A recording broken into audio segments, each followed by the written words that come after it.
Did you know that a few weeks back, the US government, yes, the federal government, and not just a particular bank, was about to default on the loan that it has taken? Interesting, right? Let's find out in today's video about what the issue was that the US was facing and whether it is really resolved it or is it just a temporary fix. Now, to understand that, we need to grasp the concept of debt ceiling first. Created in 1917 during World War I, debt ceiling is a legislative measure to limit the total amount of money that the US can borrow to pay its bills. It was intended to encourage financial responsibility in the government and to give it autonomy to borrow and spend as its will up to the sanctioned limit. Now, this spending can include paying for federal employees, the military, social security, and Medicare, as well as interest on national debt and tax refunds.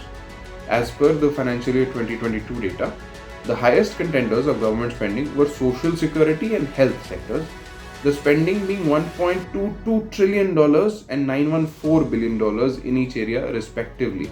Further, total government spending on average is about $525 billion a month. A big chunk of that, about $225 million on average, is deficit spending. In case of a default, the government would not be able to spend that deficit amount, and that, in summary, was the problem that the US government was facing in May 23, that is, this year, just a few weeks back. This could have had dire consequences for the US economy and the world if not handled properly. Ever so often, the US Congress votes to raise or suspend the ceiling so that it can borrow more. So much so that the debt ceiling has been raised 78 times since 1960. At times, the ceiling was briefly suspended and then reinstated at a higher limit. The last debt cap stood at roughly $31.4 trillion. This limit, to your surprise and to mine, was officially breached in January this year.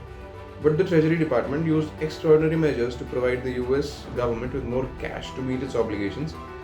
However, this extended period was expected to end in the first week of June. Now, it is not that taking debt is a bad thing for the economy, and even throughout its history, the US has had at least some amount of debt. But that debt really started to grow in the 80s, when Ronald Reagan, the president, announced huge tax cuts. Without as much tax revenue coming in, the government really needed to borrow some money to spend. Similarly, many other events in the history have led to increased debt, such as in the early 2000s, the dot-com bubble burst led to a recession. The president at the time, George Bush, cut taxes twice, that in 2001 and in 2003, and then the US military campaigns in Iraq and Afghanistan increased the spending by as much as $6 trillion over the course of the war. Then again, when the 2008 recession hit, the government was forced to increase the spending to bail out banks and to increase overall social services as the unemployment rate started rising rapidly. When the unemployment rate returned to its pre-recession levels in 2017, a major tax cut was passed under Donald Trump. The debt rose by $7.8 trillion while he was in office. And then, as we all know, the COVID-19 pandemic hit. The US government passed a series of stimulus bills to offset the worst pandemic impacts that ultimately totaled to $5 trillion. Even though the possibility of US defaulting on its debt is highly unlikely, this would have a disastrous impact on not just the US economy, but the world economy as well. The first and the most certain effect would be downgrading of the creditworthiness of the US debt by various rating agencies. By the way, yes, that has happened before, and we'll talk about it later in the video.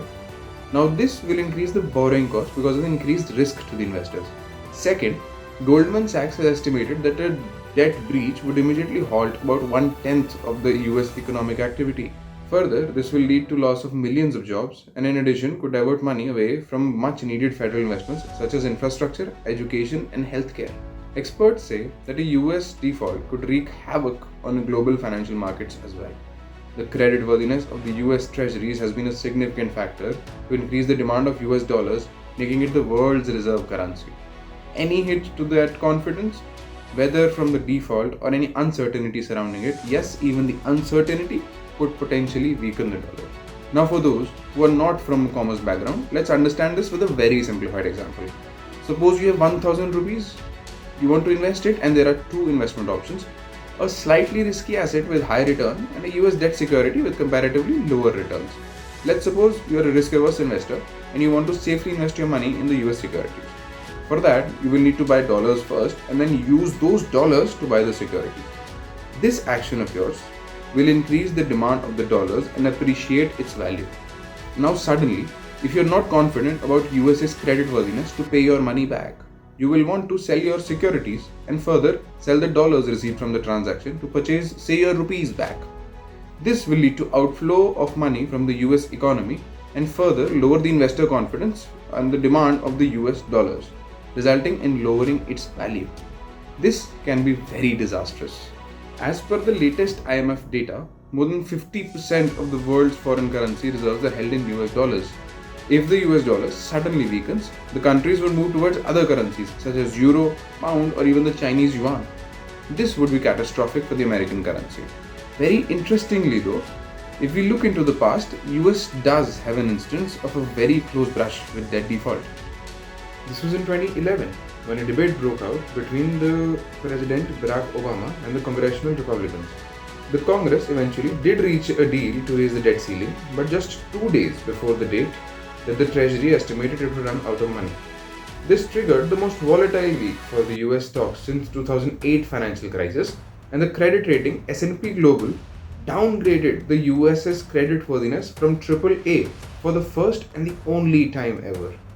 The Government Accountability Office, which serves as the federal auditor, later estimated that the delay in reaching the deal increased the US borrowing costs by $1.3 billion that year alone. In May 2023, that is this year, the ratings agency Fitch put US debt on a negative watch, a step that typically precedes a downgrade.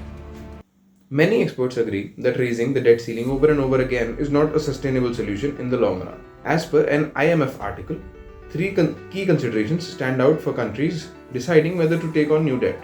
Whether the new borrowing is consistent with the fiscal spending and deficit plans. Has the country taken a comprehensive approach and compared the return for contracting debt with the cost of accumulating debt? Whether the country has made efforts to improve debt reporting and debt statistics in the debt management strategies.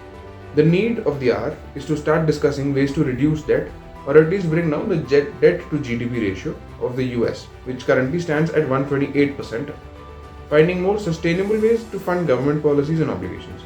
If the above is not acted upon, the debt ceiling might turn out to be a ticking time bomb for the United States of America.